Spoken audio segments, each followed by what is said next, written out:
precisely 1 cup of sugar with 1/2 cup of softened butter. Got it. 1 cup of sugar, 1/2 cup of butter. Oh, hi there. I'm in a baking class over the internet. What was that, Graham? Oh, nothing. I'm doing a thing. Can you mute yourself, please? Yeah, sorry. My instructor is teaching us how to bake a cake from scratch. It won't take long, so you just have a little patience and I'll be right. You should be done mixing the sugar and butter together, so let's move on. Ah! Patience is waiting until later for what you want now. After you've stirred in the eggs, add 2 teaspoons of vanilla. Gotta catch up. How much vanilla did she say? Hold on a sec. Excuse me, moi. Pardon. How much vanilla did you say? 2 teaspoons, Graham, and then you add cups of flour and milk. What was that? I'm sorry. I missed that last part. I think you're frozen. Hello? You're frozen. Maybe I'm frozen. Maybe we're both frozen. I really don't like it when technology fails me. I'm trying to bake a cake here and you're just...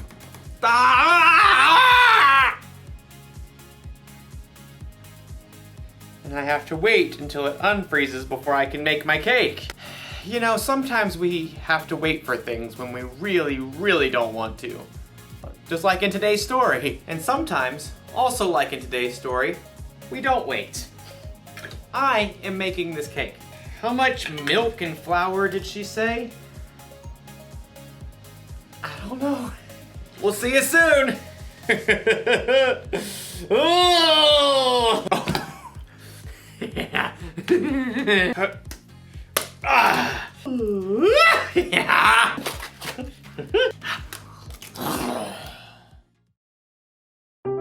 The Bible. It's 66 books of history, stories, letters, and poetry that fit together to form God's one big story. The epic adventure of how He created us and loves us so much that He made a way to rescue us. As we travel through the Bible, from Genesis to Revelation, we discover people who met God and found their lives changed forever. Now, for an amazing story inspired by the book of Genesis, chapter 25, verses 24 through 34. When Abraham's son Isaac grew up, he married a girl named Rebekah. But it didn't seem as though they'd be able to have children.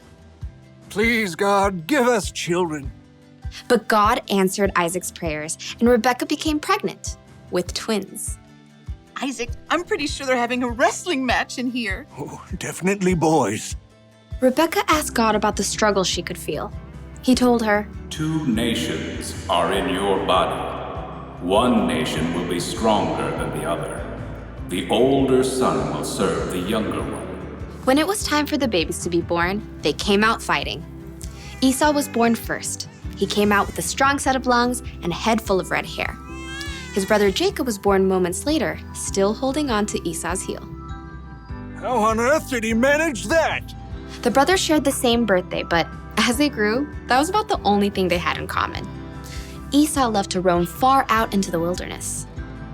I would walk 500 miles and I would walk 500 more. Jacob preferred the comforts of home. The sun is so hot. I'll just take a little nap in the tent. Esau loved to hunt wild animals. That is one excellent wildebeest. Jacob preferred a different type of hunting. Not you, not you. Ha! The perfect ripe honeydew melon.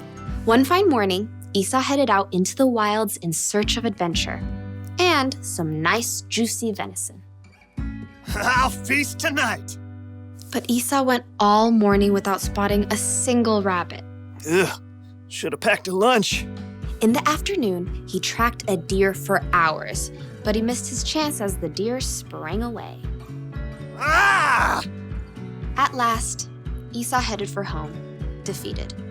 He was tired and irritated and so hungry he could eat an entire woolly mammoth. Must eat food. As Esau neared camp, a delicious smell wafted out to greet him. Food! Jacob had been home all day, resting and plucking his favorite herbs from his garden. A little coriander, some dill. As evening approached, Jacob used his savory herbs to whip up a tasty red lentil stew and a batch of fresh, buttery bread. This will crisp up nicely on the hot stones. By the time Esau had arrived in camp, Jacob's stew was simmered to perfection, and the bread was hot and crusty. Food! Food! Esau lunged for the stew cauldron, ready to grab a bowl, but Jacob blocked his path. Not so fast. Step aside, I'm hungry. Clearly. Just let me have some of that red stew. Certainly. Esau tried to dive for the stew pot again. Just one itty-bitty thing. What? Well, first, give me the rights that belong to you as the oldest son. Esau spent more time listening to his stomach than his brain. So in that moment, his stomach won out. Look, I'm dying of hunger. If I die, those rights are pointless anyway. Now give me that stew. Esau sprang forward once more.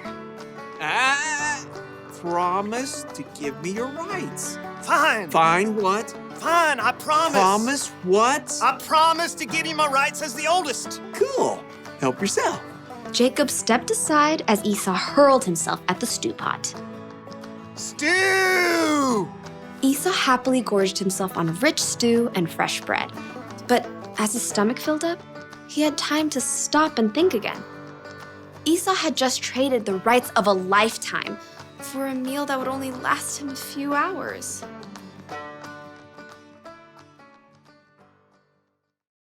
Let me give you a little advice. Don't bake angry. Instead of making a cake, you end up making a mess. That's what happens when you lose patience. You make choices you normally wouldn't make and it ends up costing you. Losing patience ended up costing Esau his birthright. His brother Jacob ended up being in the family line of Jesus, so who knows what all Esau missed out on by being impatient. When we don't learn to have patience, we get frustrated easier. With ourselves, with others, with technology. There's really nothing good that can come from being impatient. So think about that when you're waiting for your turn on a video game, or when you're waiting to say something while someone else is talking, or when you're waiting for the internet to hurry up and start working again. Having patience is better than losing it. Slow down. Or you could hurt yourself or someone else. Or you could end up covered in cake batter. Here's the one thing to remember today. If you don't wait, it could cost you. If you need help waiting, ask someone you trust to come alongside you and see... Are you there? Oh. You're not frozen anymore. I lost you there for a minute.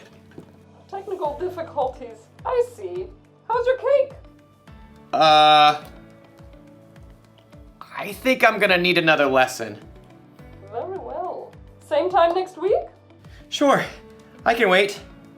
I may have the place cleaned up by then. Pardon? Nothing, it's a thing.